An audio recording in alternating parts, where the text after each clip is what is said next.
Perennials. I don't know about you, but I am feeling so excited about this spring. The sun seems to be shining brighter, and I'm so ready to get gardening. So I hope this webinar brings you some joy and inspiration. My name is Rachel. I'm with the CSU Alumni Association, and truly a big thank you for being here. I also want to give a big thank you to our series sponsor, Fossil Creek Nursery. We will be including their website in the chat, and I'd love if you could check them out if you're interested. I also want to thank everyone for being here. Please go ahead and put in the chat where you're watching from, what year you graduated as well, if you feel like including that information. If you click in the chat, all panelists and attendees, that way everyone can see your message. But we would love if you could put in the chat where you're watching from and when you graduated, just so we can say hello to you. But wherever you're tuning in from, we are so glad you're here. You may have noticed my colleague Alexandra in the chat. She'll be helping monitor that as well as share some awesome resources. So thank you so much, Alexandra, for being here tonight. Many of our attendees are CSU Alumni Association members. So thank you so much for your membership. It really does make our events and different programs possible. And so please know that we're here for you, and a big shout out to our members who are here tonight. And we'll be including a little bit of information about membership if you're ever interested. Since this is a webinar, you are automatically muted with your camera off, but please do utilize the Q&A feature as well as the chat feature. We would love for you to ask any questions that you have throughout the presentation. Specifically, we'll take a break right in the middle after the annuals portion of this awesome presentation. But please let us know. Alison, our awesome speaker tonight, loves getting your questions, and we definitely want to have time to answer those. So please utilize the Q&A or the chat for those. We'll also be adding quite a few other helpful resources. I really love seeing all of you chiming in where you're tuning in from and where you live. So thank you. Please keep doing that and let us know where you're tuning in from. But we'll also be including a few helpful little tidbits like my contact information if you're having trouble with technology, as well as the Alumni Association's virtual event calendar. We'll also be sending out the recording for this webinar and some other additional resources. So definitely be on the lookout for that email later this week. And later on in the event, we'll include the survey link in the chat, and we'll put a lot of different awesome resources that our speaker tonight, Alison, has curated for you all.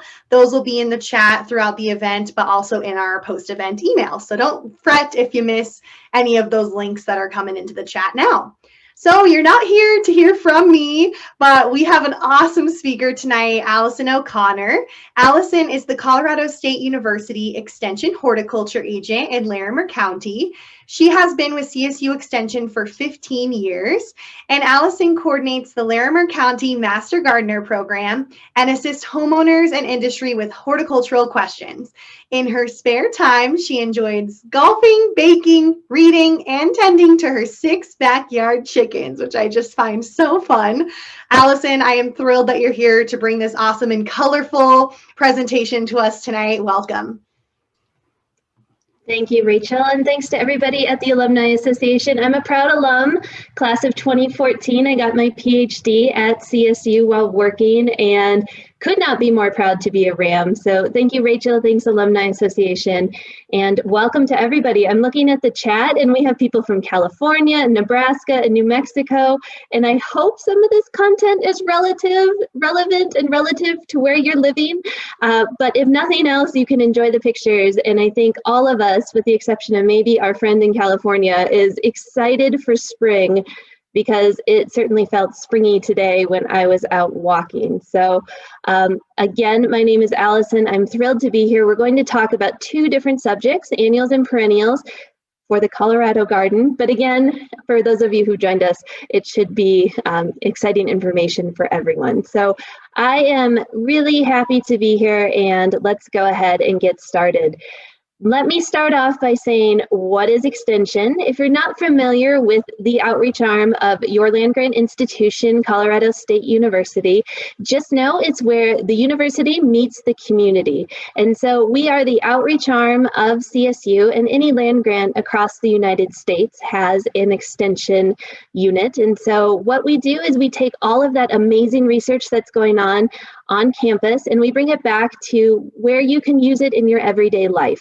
So if you were ever a proud 4-H member, you were part of Extension. If you've ever taken a cooking or nutrition class through our office, or financial management, or any of those things, that is what Extension is. And what we do, and what I love to do, is teach everybody and help people really become better gardeners, because gardening, no matter where you live, is really tough, and in Colorado it's exceptionally difficult at times. So definitely, if you're not in the Larimer County area, you have amazing Extension faculty. We have every county, all 64 counties have an Extension office. So please hit us up with your questions, and we'll go ahead. So just know that we have great resources online, and Rachel and Alexandra are going to put those in the chat, and then you'll also get them later, as well as these slides. So don't feel that you need to take notes. You can just sit back and enjoy.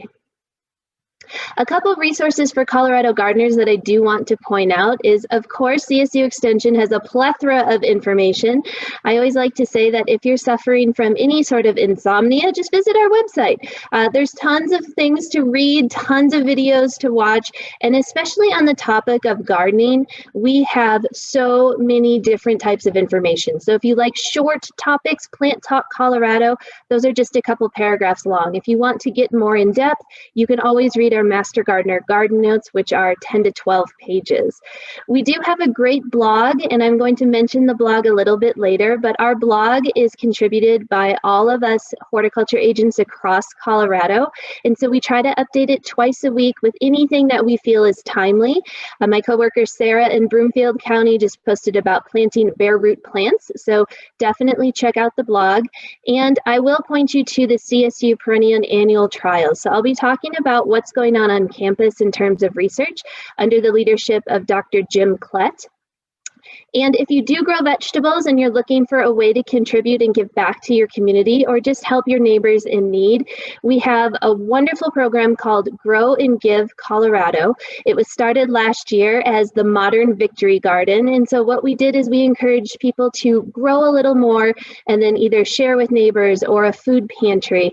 But on that website, if you have any sort of gardening questions surrounding vegetables, that is the place to go. It's all in one place, concise information, lots of videos, so take advantage of those resources as well. So we're going to start it off with the pretty stuff. Well, they're all pretty, but annuals especially have a really fond place in my heart. So the CSU Annual Trials, if you are on campus or you're ever visiting campus in the future, in the summer, it is the place to be. We've been told that it's the #1 tourist destination in the city of Fort Collins, and that's something that Dr. Klett in the Department of Horticulture is very proud of. It's located on campus at CSU, right across the street from the Center for the Performing Arts, which used to be Old Fort Collins High School, and it's about, I think, 3 or 4 or 5 acres big. Each summer, students and Dr. Klett work to plant about 11 to 1,200 plants, different cultivars every single year. So you can see in this photo that we have these little blobs of color, and each of those is one of the varieties that are on trial. So there's 1,200 different little beds, including some containers and other areas that are looked at. And these are useful for the industry. So the industry provides plants, and they also pay a small entry fee in order to try their plants and see how they do and how they perform in Colorado's climate. It's really important because a lot of our seed companies and other vegetative companies, they want to make sure that they're releasing plants that do well. So they'll do a number of these trials across the United States, and CSU has, I think, maybe I'm biased, but the best trial garden in the United States. So the website for this is flowertrials.colostate.edu. They have all of the information from past winners. They have great photographs and information. And so really do hit up that website. And what I'm going to focus on for the annuals portion of this talk are the best of. So what did well in the trials in 2020? And yes, we did have trials. We had master gardeners involved. We even had an evaluation day or an evaluation week where we could collect that data and really get it out to the public. So as a reminder, just before we get started, Annuals are the plants that complete their entire life cycle in one growing season. So they go from seed to seed in one growing season. In Colorado, they don't overwinter, so frost will kill them. If you're in other parts of the country, you might have some annuals that are going to overwinter. But common annuals include geraniums and coleus and cosmos and zinnias, and these are the ones that really not only bloom all summer, but they have some amazing color as well. And annuals, like any plant, can have different water needs, and so we have some that are a little more drought friendly, if you will. Like petunias are actually pretty drought tolerant. They don't need as much water, while there are some that do need regular water on a basis. So that's what an annual is. The best ofs is a big deal. So every year we have people who evaluate these plants. And so 1,200 plants, if you're ever on the evaluation committee, fortunately you just get to do a third of those plants. So they divide the garden into threes, and then you get to go and evaluate all of the petunias and all of the geraniums, and you get to compare white petunia to white petunia, and it gets to be quite a lot, but it is a lot of fun. And so what you're basing your evaluation on is, what does the plant look like? Is it good in bloom? Is there any pollinators that are attracted to this plant? And then all of this data and information is compiled and then dumped into a giant spreadsheet where they then release the best ofs from that. So the plants that really make it are the ones that shown in some way, shape, or form. So we have Master Gardener Daniel here. This was just this summer, who was doing an evaluation, and it does become a little bit much. I'm not going to lie, especially when you are blinded by 42 different types of pink petunias, but it is a lot of fun. And again, this is a research garden, and that information is then shared with our green industry partners, who then can produce plants and bring them onto the market for consumers to buy. So without further ado, the best of show was this Dahlia Lubega Dark Velvet. This was an absolute showstopper. And I will say that the Dahlias this year were exceptional. So Dahlias are grown from a tuber, and here in Colorado, they are not winter hardy. So if you wanted to save them year to year, you would have to dig up the tubers after a hard frost. This particular Dahlia is a great cut flower, but it also had this really wonderful contrasting between the purple foliage and the bicolor blooms. And it also had a really compact growth habit. If you've ever grown dahlias, you know that sometimes they're short and squat, and then other times they're 6 feet tall and they need to be staked. This was one that wouldn't need to be staked. So that's a really big selling feature for our consumers. The flowers were held high above the petals, and of course it was wildly popular with our bees. So this is Lubago Dark Velvet, and again you can see that bicolor flower with the magenta and then that darker, almost black color towards the throat. You can see how the honeybees are happy, and then the foliage was almost that dark purple, almost a chocolate brown color.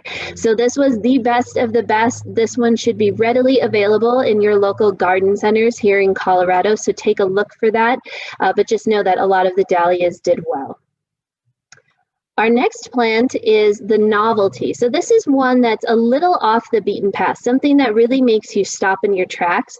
And what's fun about the Best of Show and the Novelty is these are up to people independently. They're not necessarily based on a scoring. So at the end of your day, you get to walk around and you get to choose your favorite plants, including Best of Show and Novelty. So these were the ones that rose to the top. So this is a Colocasia, heart of the jungle, and it's just a foliage plant. Now, when I show you the photo, you'll say, oh my gosh, well, this is amazing. It has incredibly large leaves that look really tropical. It will do best in full sun, and it does need quite a bit of space, but I could see how this could be used in containers if you have a large enough container. So again, this is Heart of the Jungle, Colocasia. No flower on this one, but really beautiful striking leaves. Almost looks like some of our house plants that we might grow. But this was in the garden along with everything else, and you could see it when you drove down College Avenue, when you peeked over to the gardens. It was that striking. So that was the Best Novelty in 2020. The best new variety last year was a Centaurea, the snowy owl. And so Centaureas are known for, they're in the knapweed family, so we have some invasives, but we also have some ornamental plants as well. Another completely foliage plant, so another plant that doesn't have any flowers. And I have to say that I have great respect for the plants that don't have flowers, because they have to shine in some other way. So the new variety is one that hasn't previously been on the market. So this is just being introduced. And so this snowy owl was the one that fit this bill. So large velvety leaves, kind of envision almost like a dusty miller, if you can envision what that looks like, and incredible uniform growth. So this was snowy owl. You can see what it looks like in the beds. And each of these beds get 12 plants, so you can actually count out the 12 plants. And they're spaced accordingly. They come from 4-inch pots, and so this was taken in August. So you can see the nice uniform growth. That's a big thing. Were the plants uniform? Did any of them die? What is the blooming potential? All of those are considered during the evaluation. And then the photograph on the left, you can see how it almost looks like a leaf lettuce, but it has this beautiful silvery, almost a pubescent leaf with some hairs on it as well. So you could pair that with anything in the garden. It would be beautiful as a night garden plant if you paired it with some of the darker colors or even whites. But again, I think it's a nice replacement for Dusty Miller because she's been around a little bit of time. The best Coleus last year was Flamethrower Cajun Spice. And if you have followed Coleus at all, you know that they have come a long way from just your basic Coleus. I am crazy for Coleus. Again, another plant that's grown mostly for its foliage because the flowers are kind of meh, they're not great. I think they detract from the foliage, but there has been a lot of breeding that has gone into Coleus. And it was once only a shade plant. So this was a plant that you bought for your north side of the house that you could keep shaded, but now they have these sun Coleus that do great in full sun. And if it can do well in full sun in Colorado at 5,000 feet, it can do well across the United States as well. So this one was known to have a crazy leaf pattern with a very, very showy variegation, so different colors in the leaf itself. It also had a very uniform growth habit, which is important, and just very attractive. And it didn't set up any flowers, which for me in the Coleus is important because I think, again, they detract from the beauty of the plant. So this is the Coleus Flamethrower Cajun Spice. Flamethrower is actually a series and Cajun Spice is the cultivar. But if this doesn't stop you in your tracks, I mean, this is absolutely incredible. You can see how uniform it is in the beds, and you could pair this with reds, but honestly, as a container plant or just planted in the garden, it would be outstanding on its own accord. So Coleus, if you haven't visited Coleus or you haven't grown it in a while, really consider doing that because the variegation and just the difference in the colors, there's some that are lime green and pink and obviously yellow and red.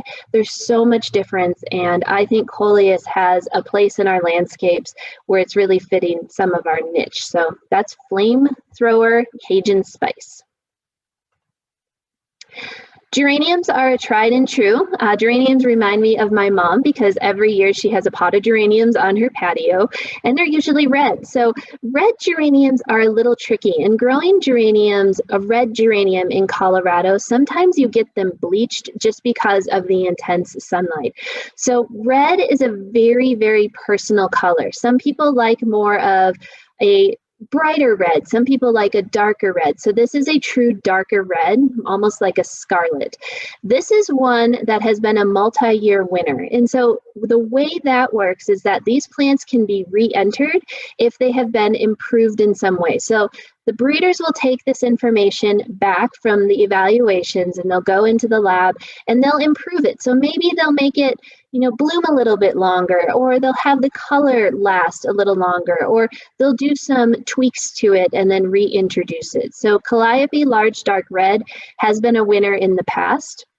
And what's nice about this one is that that dark red carmine scarlet flower contrasted really well with the green leaves. So great vigor for the landscape, but also would do well in containers. I should tell my mom about this. She would love it. In a very uniform growth habit. Now, the one downside of geraniums is that you do need to deadhead them or cut off the spent flowers in order to encourage them to bloom.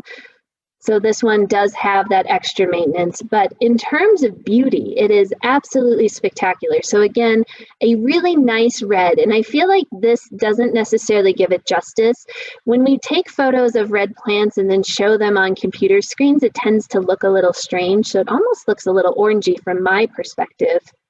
But again, with that really nice, just classic green leaf with that dark red, it is beautiful. And again, you can see the uniformity, which is really important in the landscape. And again, this was taken in early August, maybe even mid-August, which was a very hot time of year, and it's blooming as happily as it could, no matter what. So geraniums are great, a very old-fashioned plant.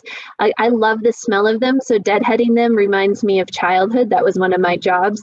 And so geranium, this is Calliope, large dark red. The best petunia, in case you're wondering, because I adore petunias. I think petunias are underplanted because we've gotten a little bit into the Calibrachoa craze with those little tiny flowers, but an old-fashioned petunia, not only do I think they have great fragrance, but they're also very drought tolerant. So I think the petunias in our trials only need about a ½ inch of water a week, which is pretty low. So if you're looking for something that's a little more drought tolerant, I would put petunias on the list. And unlike the Calibrachoas and some of the other smaller petunia-like plants, they can go, if you miss a watering or maybe you're not very consistent, that's me, they can take a little bit of drought stress and come back. A lot of the Calibrachoas don't have that patience and tolerance, but the petunias do. So the best petunia for 2020 was Color Rush White. And this was absolutely just coated in white blooms. And the nice thing is it was a very, very clean white. So if you've ever looked at some of the white flowers, you might notice that they look maybe a little dingy. Sometimes they get a little creamy or yellow. This was very much a pure white, like white sheets on a hotel bed. And the plants were incredibly vigorous and uniform. So this is one that if you're looking for a white petunia, I would go no further because this Color Rush White was beautiful. So this is the plant. And again, 12 plants planted in June. This was in August, so 2 months later. You can see how vigorous this plant actually was. And then just a closer picture of those ultra white flowers, which is so nice.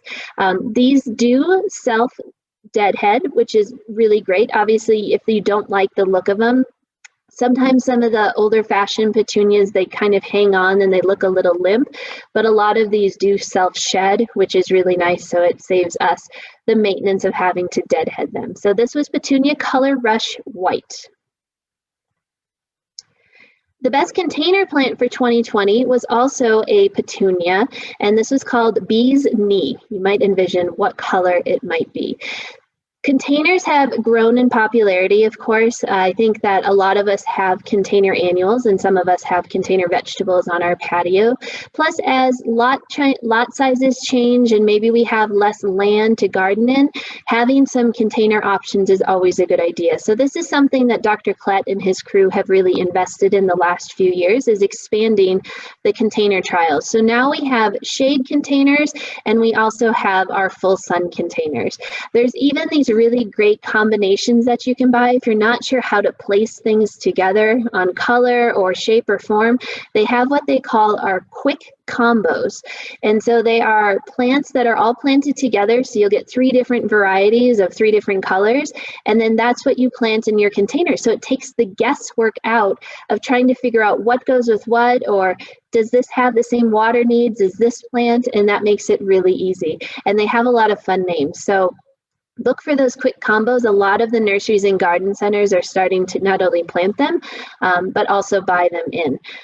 But back to this, the Petunia Bee's Knee. This was an amazing container plant for a petunia. So the containers are large. They're maybe 20 inches in diameter, and they get 4 plants per container. So you can kind of estimate how many plants are in that container. But this was a two-tone yellow that again provided just blooming power. Dr. Klett calls it flower power all summer long. The plants were vigorous, they were well branched, and if you're growing anything in a container, I would make sure that you're doing some regular fertilizer. So make sure that you are fertilizing to keep the plants going. This was touted as the best yellow petunia in the trials. So of the container plants and the in-ground plants, Petunia Bee's Knee was #1 yellow petunia, and the color held up really well, which is an important feature.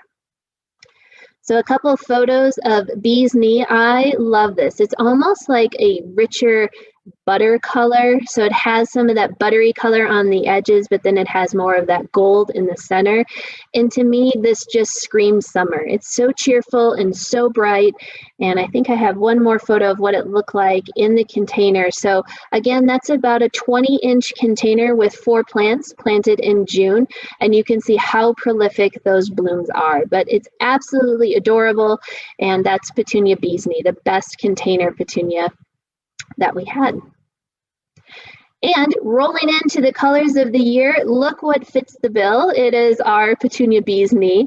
So the 2 colors of the year are actually called Illuminating, which is that bright yellow, and then Ultimate Gray. So in case you didn't know, Pantone comes out with a color of the year every year. Last year it was more of a cobalt blue, and then this year we have a bright yellow and a gray. So the bright yellow is going to be aspirational and hopeful and bright and cheerful, with that Ultimate Gray being steadfast and everlasting. So we have these 2 contrasting colors. And if you want to be trendy and plant your garden with the colors of the year, you can absolutely do that. And what's fun is that we have 2 plants that easily fit the bill. So we have Snowy Owl, Centaurea, and then we have the Petunia Bee's Knees. Put these together in a container and you will have envy of your neighbors no matter where you go. So, but you can do a lot with that gray. You can do a lot with the yellow. And if you're looking to potentially add some more accent colors, these are the colors that would also go really well. So you could have a fun container color in that teal, or if you joined the color trend last year and you bought cobalt blue as some of your pots, you could add that as an accent color. So lobelia is a great blue plant. There are some salvias that are also very blue. In terms of pink, you know, the sky's the limit with pink. I just threw in the Super Petunia Vista Pink bubblegum simply because that's a really common one that you can find, but that would be a great accent plant as well. So have fun with a lot of your annuals. You may be the one who always plants the red geraniums, and I love that. If you want to expand it and try something new, you could do that as well. And again, these are just a few of the plants. All of the plants in the trial also get evaluated, so every single different species will get evaluated. So I only hit the highlights, so that's where you can go back to that flowertrials.colostate.edu and read more about the 2020 selections. So with that, I will pause, and Rachel, if there's any questions, I'm happy to answer them. I love it. I'm already so excited to plant my beautiful flowers for the summer. We do have a quick question. It's a little bit more related to mulch, but maybe that will be applicable to annuals. I'm not sure if we should mulch annuals. But Glenda is wondering, what are the pros and cons with ground tires as mulch? Oh, great question, Glenda. And I would say that any plant, especially in Colorado or in any semi-arid climate, is going to benefit from mulch. With that, I would say ground tires are not a great option. And there's a couple of reasons why. One is that they smell. Of course, they smell like rubber, not a great smell in the garden. The second is that if you're in a fire-prone area, if they ignite or catch fire, it is really difficult to put that out. So I always like to say, think of the Simpsons tire lot that has been on fire for 35 years. The same thing with mulch. The other thing that was found is that they can actually start to leach some toxic materials and nutrients into your soil. And it's been found that sometimes when you work in that area and then maybe touch your mouth or eyes, just because that's what we do, it can make you ill. So it's not a great option. They've even started taking it out of playgrounds and things like that, just because it can be a health hazard. So I would recommend that you use a wood mulch instead. It can be anything you like. It can be colored, it can be not colored, it can be chipped Christmas trees, but I would recommend a wood mulch over the rubber. Awesome. Thank you so much, Glenda, for asking that question, and Allison for answering. We have another one. Do you know how long Colocasias take to grow into those full page forms, and where can we find them? So that is the million-dollar question. I would say that these plants, the ones I just talked about, they're not going to be available at your local box stores, okay? You'll get stuff at box stores, but if you want these specific ones, you're going to need to go to an independent garden center or nursery. The Colocasia, so everything comes in as a small, tiny little plug, and then they're transplanted into a 4-inch pot. And so during that process, they're just upshifted. And so they started really small at the beginning of the spring, and then they grow. So that was just really 2 months growth in the garden. And now I will say Dr. Klett has like this special sauce that he must put in the soil, because everything grows really well in the trials. But they are one, and they probably will need more water just because of that massive leaf area that you have. Awesome. Thanks so much for asking that question. We have Jane wondering, she's got 2 acres of meadow and field in Parker, Colorado. Sounds beautiful.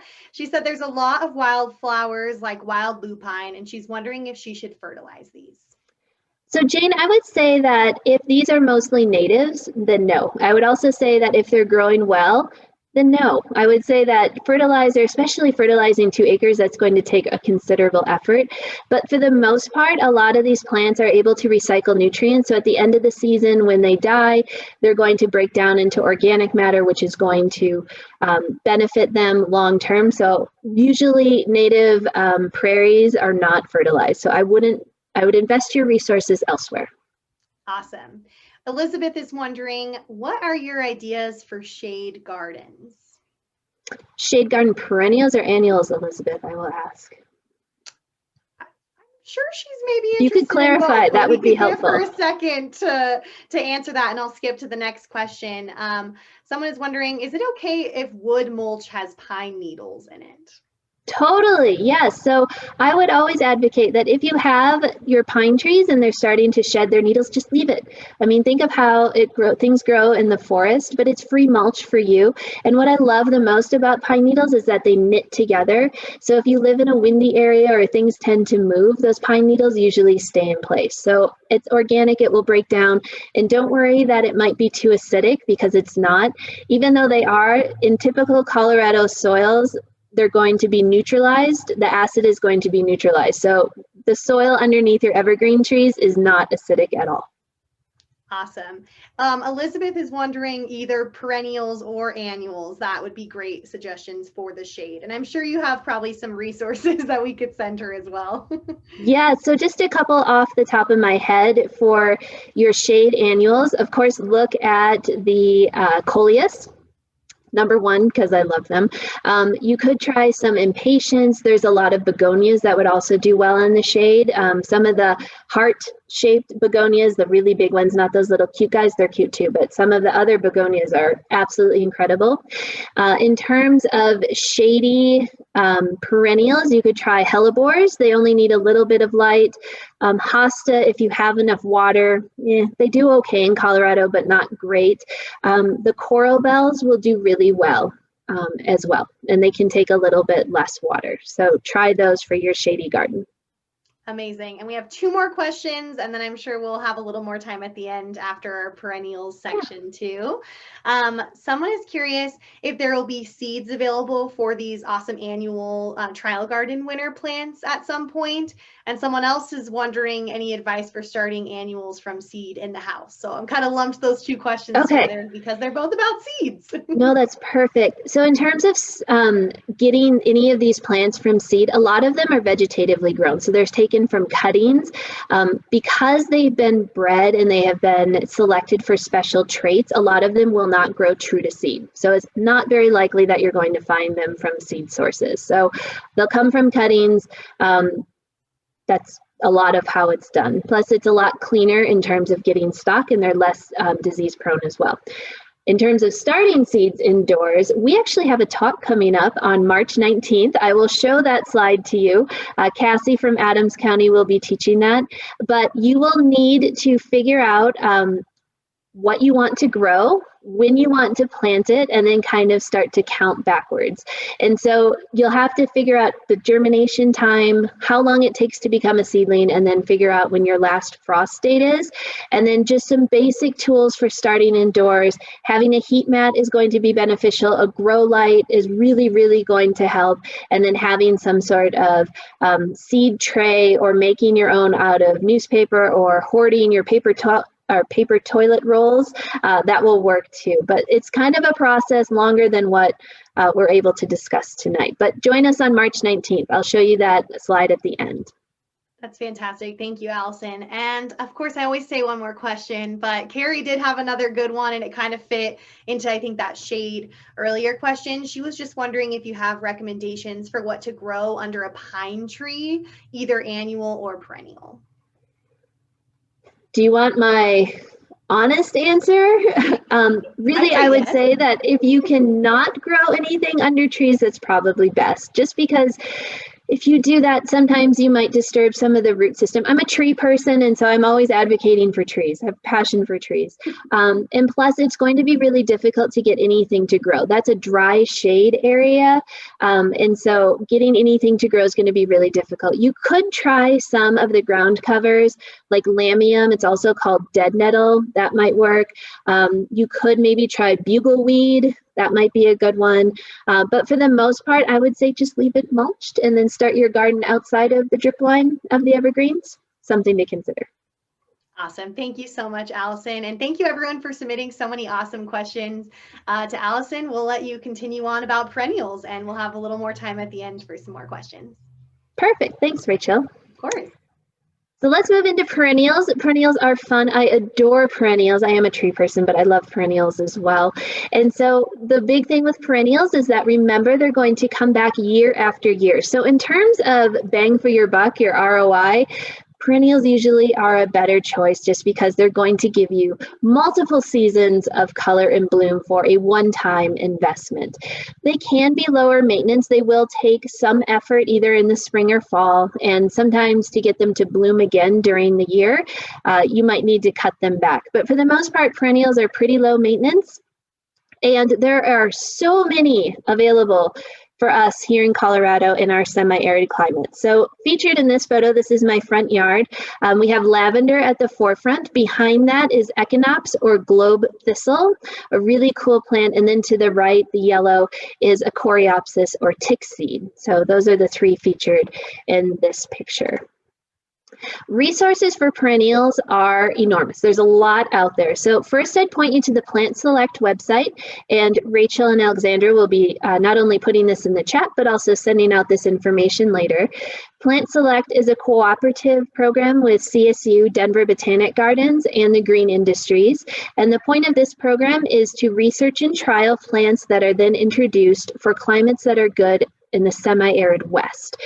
So Colorado, Wyoming, Utah, down into New Mexico and Arizona, these would be plants that do really well. We also have an incredibly active Colorado Native Plant Society. Great resources if you're looking to grow more natives. Of course, CSU has a ton of resources, and then I'll also point you to Resource Central, which is an organization out of Boulder. They do the Garden in a Box program, and perhaps your local water district is participating. They also have some amazing resources, and they do public presentations as well. I do want to point out the Plant Select Find a Plant feature. So if you visit the Plant Select website, which is plantselect.org, on there you can click on plants and then find a plant. Now, this is limited to just the Plant Select introductions, but if you want to find a dry shade plant, or maybe one that attracts pollinators, you can use this feature, and it's amazing. So you just click the selections that you want. Maybe it's a perennial and you want it to be yellow and you want it to bloom in spring and summer, and then it will bring up these different options. So in this case, I just clicked it. I clicked something that attracts bees. I think I had something that was more of a ground cover, and these are the selections that came up. So if you're really puzzled for a tough spot in your garden, utilize this tool and you'll likely get some options. And Plant Select just doesn't have perennials. They also have trees and shrubs as well. Plant Select also has garden designs, and so if this is an area that really just stumps you, it's like, oh my gosh, I don't know what to pair with what or how many to plant because I don't know how big they're going to get, this is another great resource. So there are garden designs submitted by professional designers in Colorado, some of whom are famous, like Lauren Springer, you may have heard of her, and these are individuals who then submit plans based on plants that are in the Plant Select program. So it takes the guesswork out of it.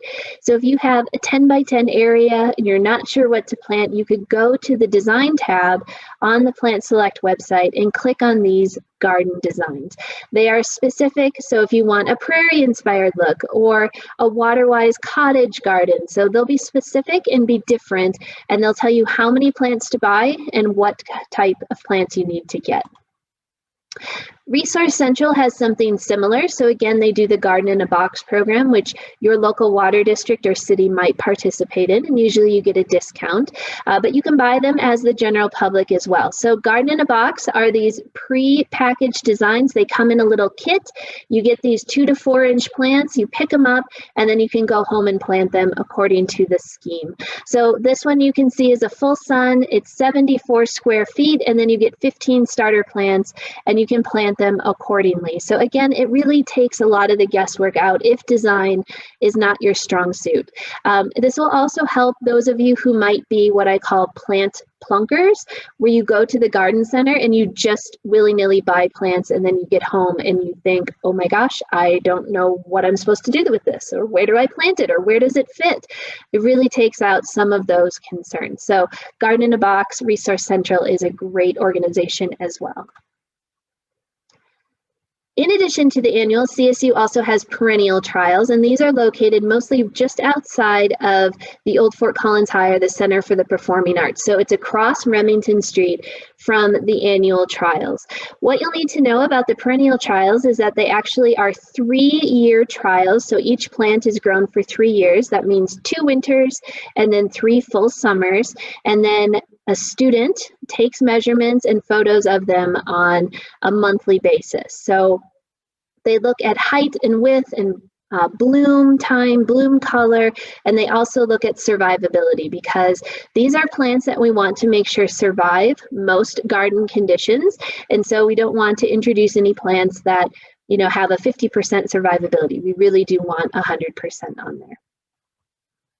So the first one, and this is from last year's trials, the 2020 trials, was an Echinacea. So this is a coneflower, and it was Sombrero Tres Amigos was the cultivar there. So Sombrero is a line of coneflowers, and Tres Amigos is a tri-colored coneflower. So the flowers were 3 different colors within the group of plants, and it looks absolutely beautiful. Don't worry, I have photos for you, but just know that the blooms were very vibrant. They had this really rich, saturated color, and this was not one that had any sort of winter kill. So some of the coneflowers I've noticed, especially some of the named fancy ones, they don't survive very well, but this is one that did really well in the trials and had 100% survivability. So it had a very nice growth habit, strong branching, no disease pressure, which is really important. So we didn't see any sort of powdery mildew or other diseases that it might get. And it bloomed for a long time, which is really nice in terms of perennials, because usually we get a bloom period, then a period of rest, and we might get a second bloom. But with this coneflower, it bloomed for most of the summer. This is a shot of the Sombrero Tres Amigos. Again, you can see how there's 3 different flower colors. So we almost have the traditional purple leaf, purple coneflower in there, but then we have kind of this magenta-y, peachy color, and then almost a darker pink as well. So all 3 different flower colors will be on the same plant, which is really nice, and it kind of gives you an assortment of colors. So if you can't decide, gosh, am I more peach or am I more pink, you can buy this Tres Amigos and have all of them at the same time. Just another close-up of the Sombrero Tres Amigos. Beautiful flowers, again, disease-free foliage, and very nice, compact, uniform habit, which is important. The next one is Penstemon Dakota Burgundy. So Dakota is a line of Penstemon, and Penstemon are very, very popular in Colorado. We have a lot of native Penstemon that you can grow. This is an introduced cultivar, but this is one that had very dark burgundy foliage and then almost a white lavender flower color. So the contrast of dark and light really made this stand out. And again, another plant that had great survivability over the winter months. So these were planted in, was it 2018, and then overwintered 2018, 2019, and then had the 2020 season. So again, we had some tough years, some dry winters, some wild weather, which is typical for Colorado. And this is what the Dakota Burgundy Penstemon looks like. These are great pollinator plants, so bees wiggle their way into those flowers to pollinate. And again, that contrast of the light lavender flower with the dark foliage is really special. And this is again in full sun, so we didn't have any sort of scorching or any issues because of that. So just a beautiful flower, great for pollinators, nice compact habit, and a long period of bloom, which is important. There was a Salvia Blue by you, and I just think that's a great name. Note that there are perennial salvias, and then there are also annual salvias. So a lot of the annual salvias, again, they'll only live for one season, but these perennial salvias are tough. Salvias are amazing. They're also known as sages, and so they have a lot of drought resistance. They have an amazing period of bloom. And what's great about the salvias is that after they finish their first bloom period, you can cut them back and you'll get a second, smaller set of blooms, but still equally attractive. Really nice green foliage, and this was a very blue salvia. So a lot of our salvias tend to be more on the purple side. This was more on the blue side, which I think we all long for those blue plants. So this is Salvia Blue by you. All salvias are going to be pollinator friendly.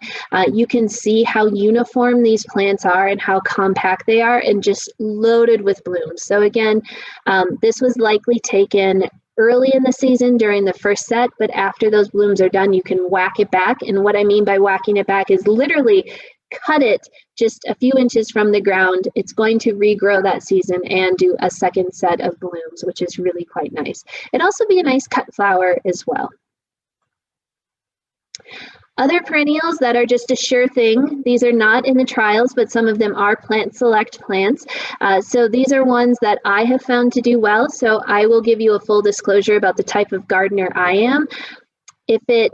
If it needs to be babied, it's not a plant for my garden. So I'm pretty ruthless. I water occasionally, I get them established, but then all of my landscape beds are not on any sort of irrigation, and so they have to be tough in order to survive. So these are the ones that I recommend full-heartedly.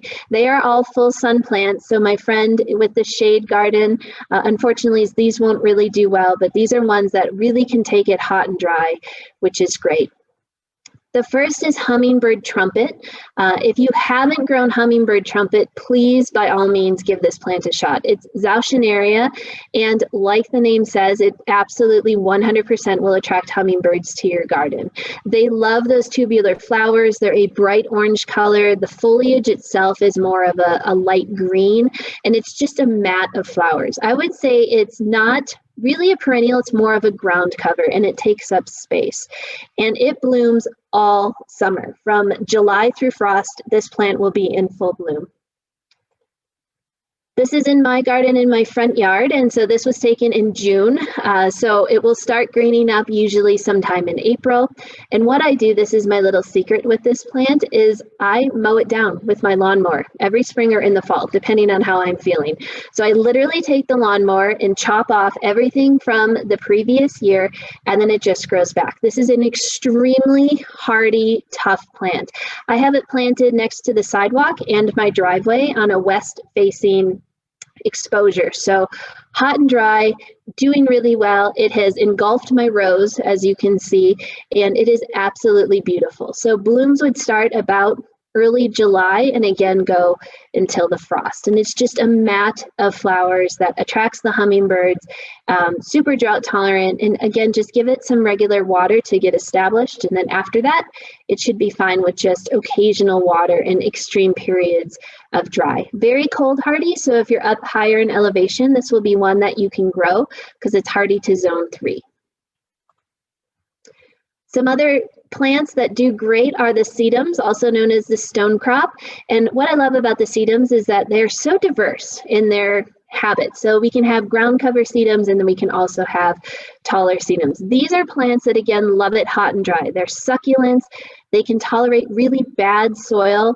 And again, they can range in height up to 24 inches tall with these amazing blooms on there that attract bees. Some of the taller varieties are far more attractive with their foliage. I find some of the ground covers that the flowers are more distracting, so I tend to cut them off, but I do let the taller sedums grow. And they're also deer resistant, rabbit resistant, so if you're battling animals, these would be a great choice. Water to get them established, and then let them to their own devices.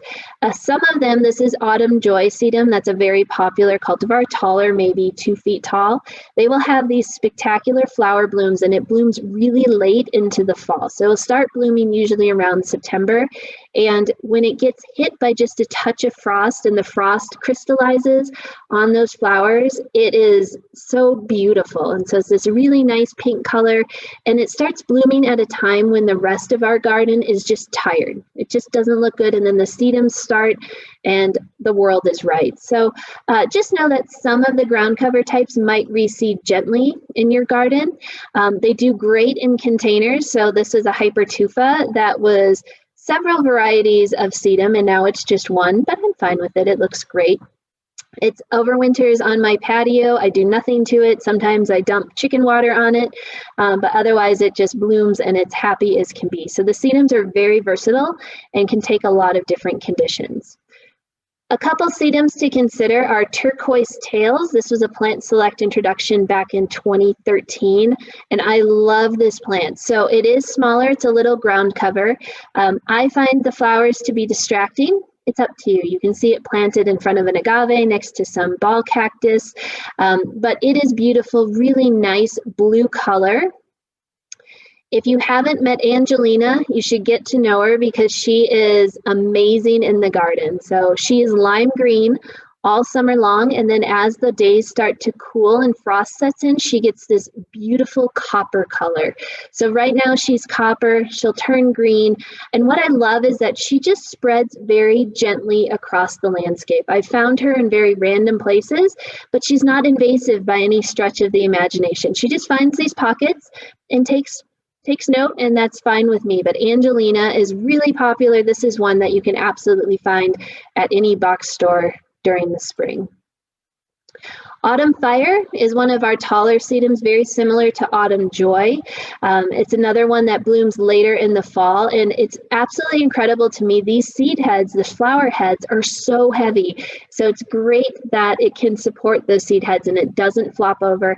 And it also looks really nice during the winter months. It adds some structure to the garden. Then you just cut it back during the spring. Moving on to lavender. Lavender is one of our most versatile herbs that you can grow. I love it as an herb. You can use it for culinary purposes or put it in satchels, but it's also a wonderful ornamental plant, super pollinator friendly, loves our higher pH soils here in Colorado, very drought tolerant, and native to Mediterranean regions. So it loves rocky, dry soils. So think of the cliffs of the Mediterranean. That's where it's going to survive. So it doesn't need a lot of attention, won't need extra fertilizer. And really, there's a number of lavender farms that have actually started and opened in Colorado because it does so well. So there's a few over in Grand Junction. There's a handful here on the Front Range. And so they're growing them for either culinary lavender or for beauty purposes and things like that. So it does prefer full sun, does not want to be in heavily amended soils. So if you have a tough spot, full sun, consider giving lavender a try. It will need occasional water during the summer months, especially if you do want to grow it for the flowers or that you're harvesting the flowers for anything. But for the most part, it's very, very easy. Once it starts pushing new growth in the spring, that's when you can cut it back and then go on your way. So you're cutting it really hard every year. It gets a little bit woody at the base, but you're usually cutting it back to just 4 to 6 inches off the ground, and then it's going to send up new growth. The English lavender are the hardiest types. They are hardy to zone 5, and they have fun English names like Hidcote, Munstead, Mitcham Gray. So if it sounds English, it's probably going to be an English lavender. There's another species that you can grow called lavandin. Common one is grosso. Both of those are going to do the best in Colorado. If you live at, a higher elevation or you're a little bit colder, English lavender might not survive. So just be very cognizant of your local area and your zone. But I love it. Plant it where you can touch it and walk by and then sniff your lavender scented fingers.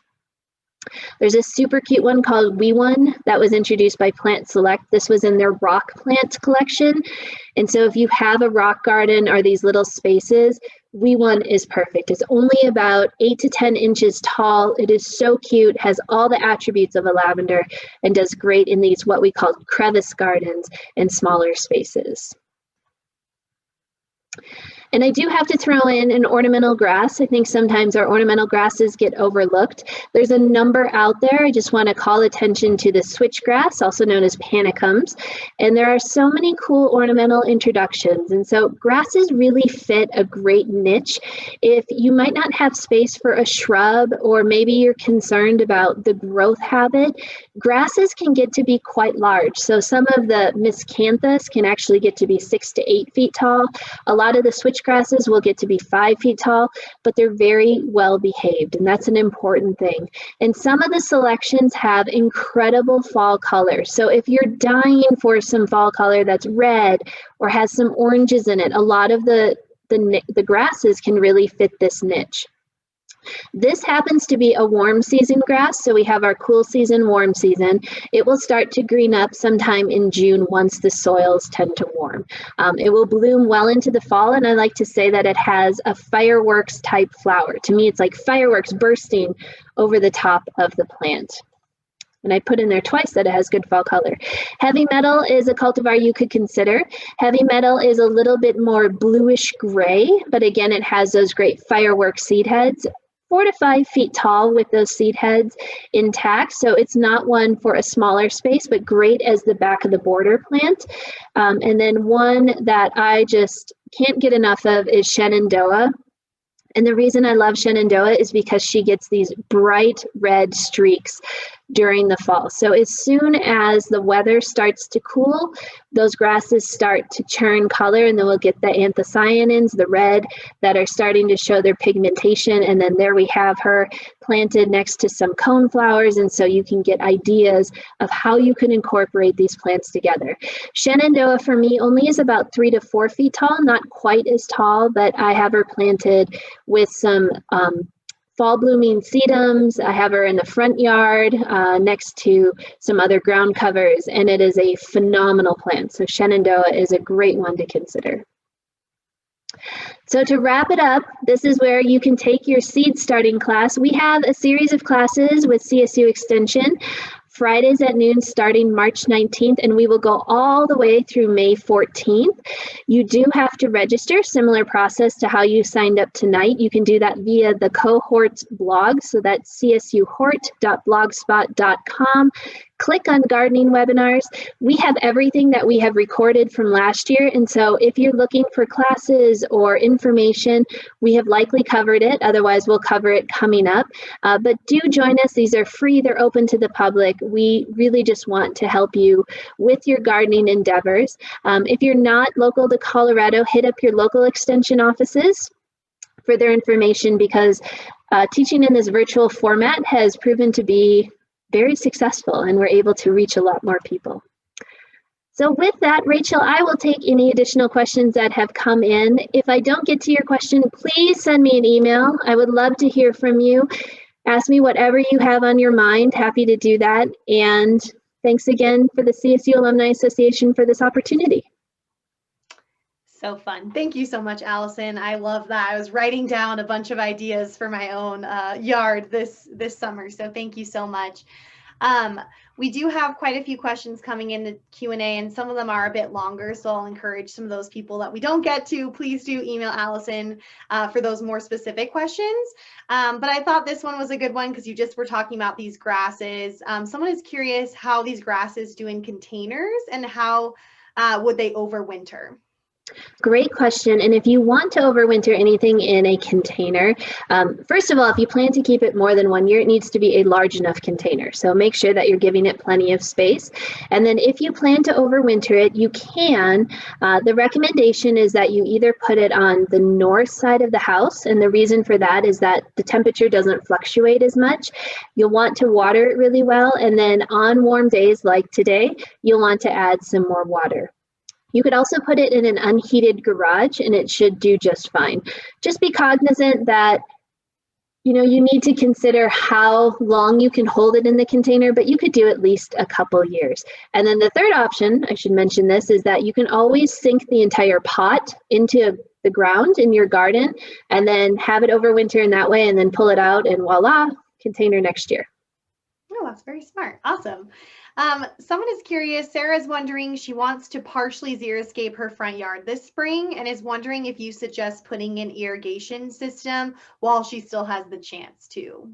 Yes, always. So unless you want to lug hoses around when it's very hot or as your plants are getting established, if you have irrigation now, if it was a lawn, you can easily convert that to drip and then run your drip lines. One thing, this is a big thing, so I would not use any sort of landscape fabric or ground cover cloth when you're installing. Just plant straight into the soil and then mulch. That's the best thing. You usually put irrigation under your ground cover, and then trying to fix or repair things becomes a nightmare. Plus, plants don't like to grow in that stuff. So just plant directly into your soil, mulch, and then you can always water by hand. But if you have the opportunity, I would put in drip. Awesome. Thank you so much, Allison. We do have another question about fruit trees and someone else about perennials and how to keep rabbits out of the garden. But because of those awesome upcoming extension webinars, I highly encourage you all to check those out. I saw one on trees and one on animal resistant planting. So I feel like there are going to be some awesome resources for you. So I apologize, we don't have time to get to all of your questions since we're over time for our event now. But thank you seriously so much to every single person who's decided to join us. Thank you to our series sponsor, Fossil Creek Nursery. And of course, the biggest thank you of them all goes to you, Allison. This was so fun. I feel like this hour flew by with just these beautiful, colorful flowers. But I hope everyone is really excited for planting and for spring. Do you have any final words you wanted to part with us before we go? No, get your hands dirty. That's the biggest one. I love that. Awesome. Thank you so much, everyone. Again, I'm sorry we couldn't get to every single question, but seriously, there's so many awesome resources and upcoming events. I'm sure we'll answer a lot of those in upcoming classes with CSU Extension. So please check. Or email me too. Happy to email the questions that didn't get answered. Please do. Yes, and Allison is very responsive. I email her questions as well. So thank you all again so much. Continue to stay stalwart, stay safe, and go Rams. Take care, everybody.